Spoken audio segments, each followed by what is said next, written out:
Good morning. My name is Keegan Warren-Clem, and I'm an attorney directing People's Medical Legal Partnership, a collaboration with Texas Legal Services Center. Where we live, grow, work, play, worship, and age affects our functioning and our quality of life. And the way that society shapes where we live and work is through law. My team of lawyers helps patients with their health-related, social, and legal needs. So in other words, if law affects our ability to be healthy, it's important that we understand certain laws. Today, I'm going to talk about one law in particular that has caused some people to be scared to get help with their housing, food, and medical needs. And all of these are critical to good health. Let's start our presentation now.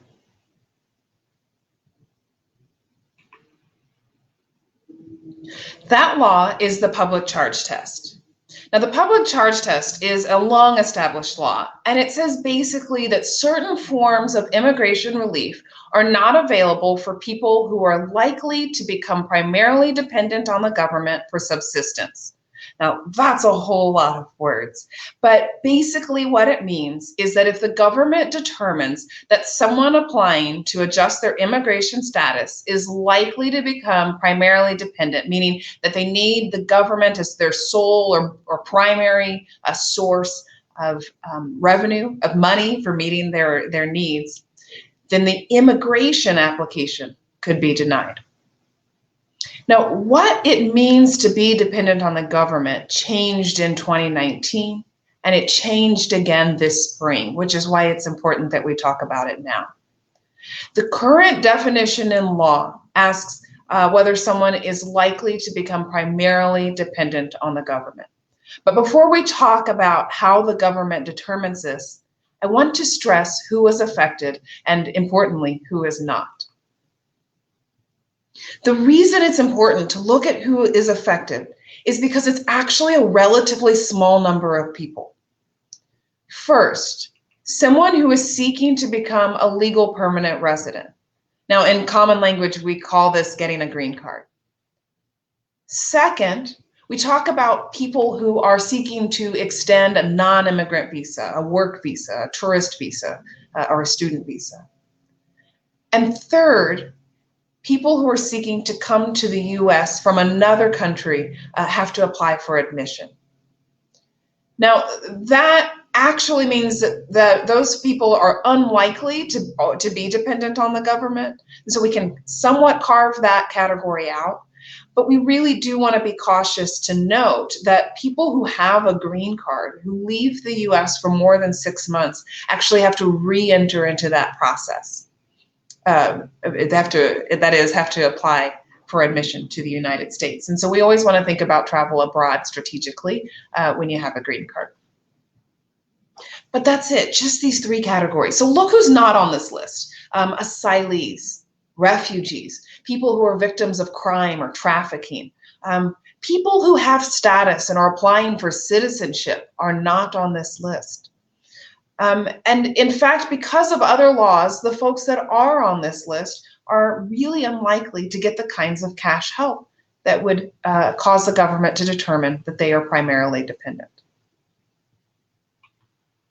So what kind of benefits might suggest to the government that you are likely to become primarily dependent on the government to meet your basic needs? Well, the public charge test applies to usage of just 3 benefits.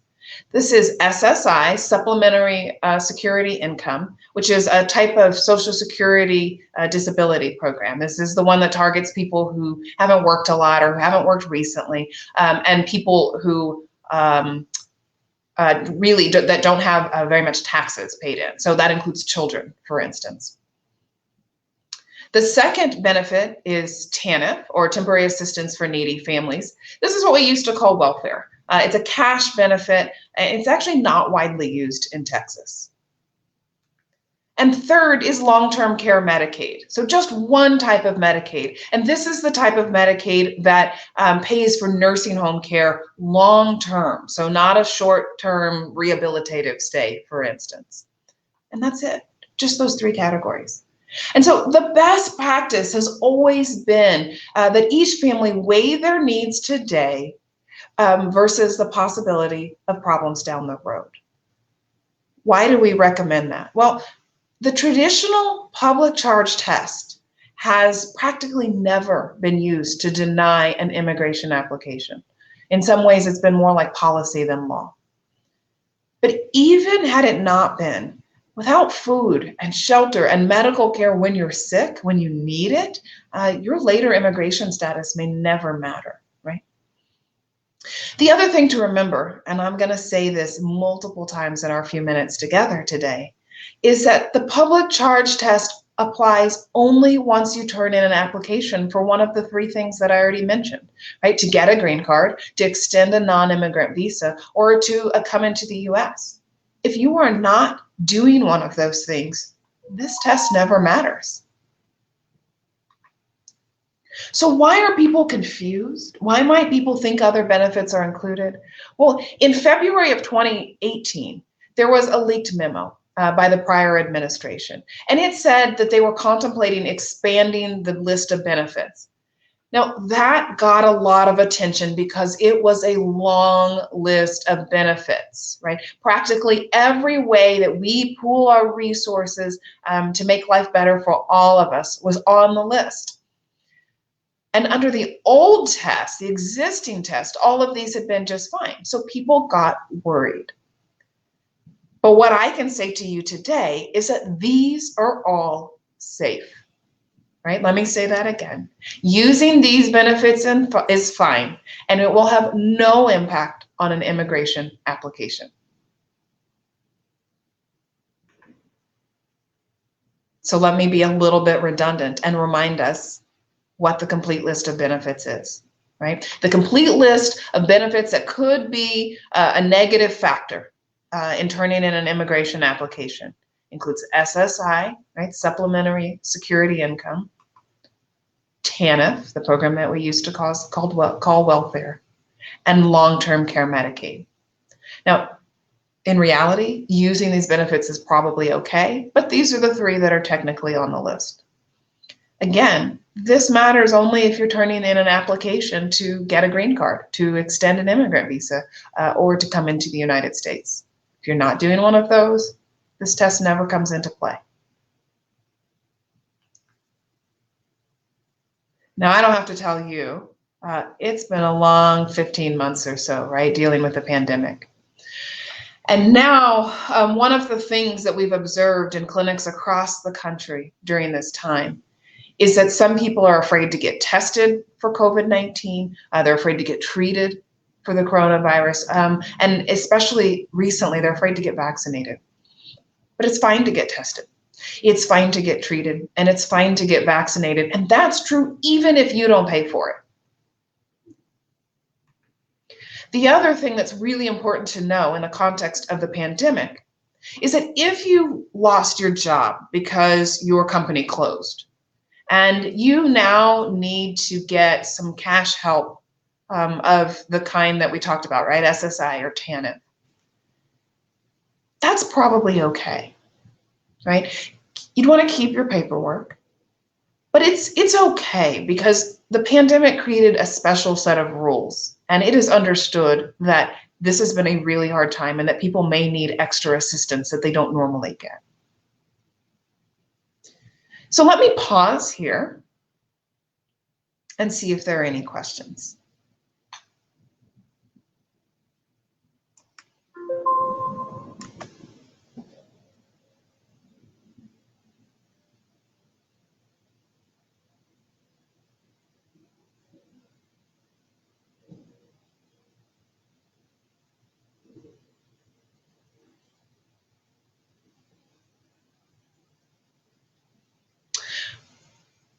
So let me address this one question, which is a great question.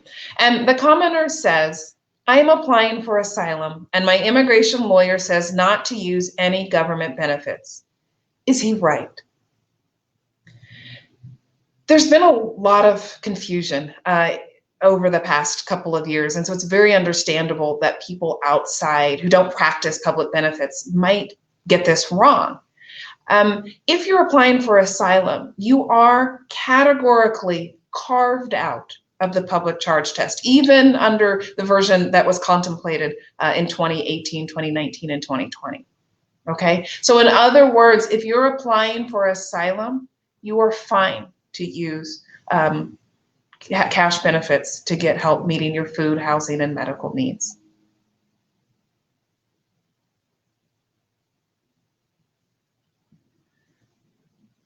So there is another question that says, when should I not use benefits under the new public charge rule?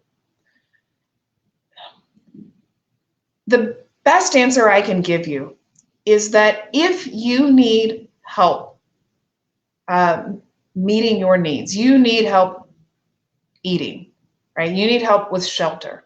You need help with medical attention. And that is something that is critical for you. Then that's what I would focus on. Get the help that you need. The one thing that might change that is if you're actively applying to extend your immigrant visa, you're actively applying to get your green card. But at the same time, you really have to weigh what's most important, right? Is it more important that you meet your needs now? Or is it that you need to worry about things down the road? And it's important to know that there are other aspects that the government may consider, right? If you need to temporarily use benefits so that you can get well and get back to work, that's not going to be a problem, okay? That's highly unlikely to be a problem. Now, someone else asked if I could go back to the list from earlier. So let me do that, because it's really important to understand how very limited the list of benefits is, right? SSI, TANF, and long-term care Medicaid. Write those down. Now, the other thing I can tell you about that is that if you qualify for one of these benefits, you're probably not applying to extend an immigrant visa. You're probably not applying to be admitted to the United States, and you're probably not applying to get a green card. Why? Well, because those three categories of people are carved out of eligibility for this programs. Okay, so that's the other thing that's really tricky, is that you really have to bring the rules around eligibility for public benefits into this conversation. And it turns out there's not a lot of overlap between the two populations.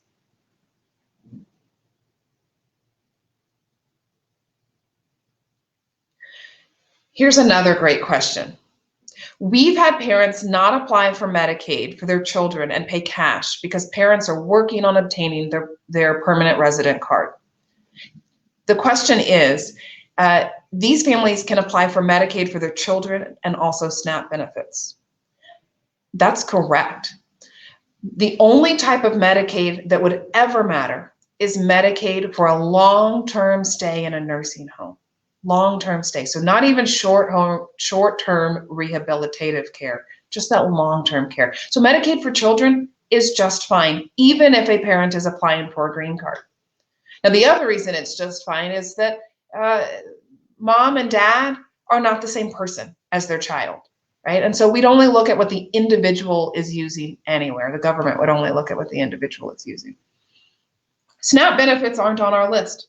So those are good, even if it's for the whole family. Now, again, I can tell you that if you don't have a green card, you don't qualify for SNAP benefits, but your children might, and that's definitely A-okay.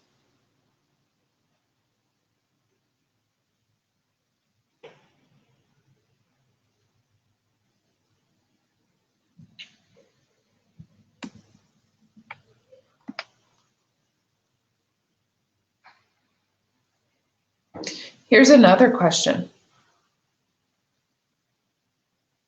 My daughter was a victim of trafficking, and they gave her a T visa.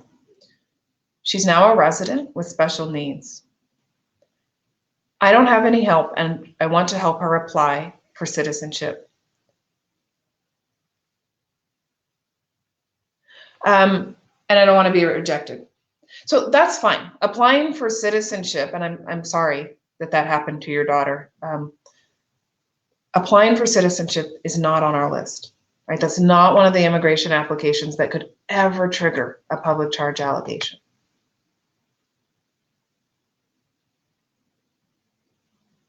Someone else has requested this list, the things that are okay. And you'll notice these are things like getting medical care, getting help with your housing, getting lunches at school. All of these are okay. Getting retirement benefits. Those are all okay. Unemployment insurance, workers' compensation. And that last bullet point says, and the like, meaning et cetera, meaning many other things, because it really is just those three things. These are all no fear. Yeah, pre-kindergarten, preschool, kindergarten, all no fear. There will be, it will not be considered in terms of the parent's immigration application.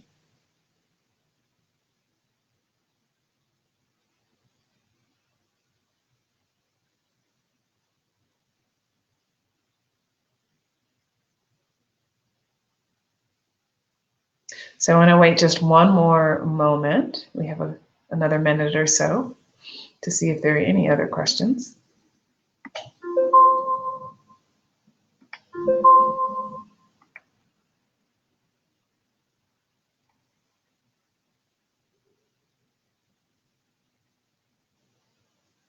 All right. Well, I think that's all the time we have together. I thank you for your attendance, and I'll talk to you next time. Bye-bye.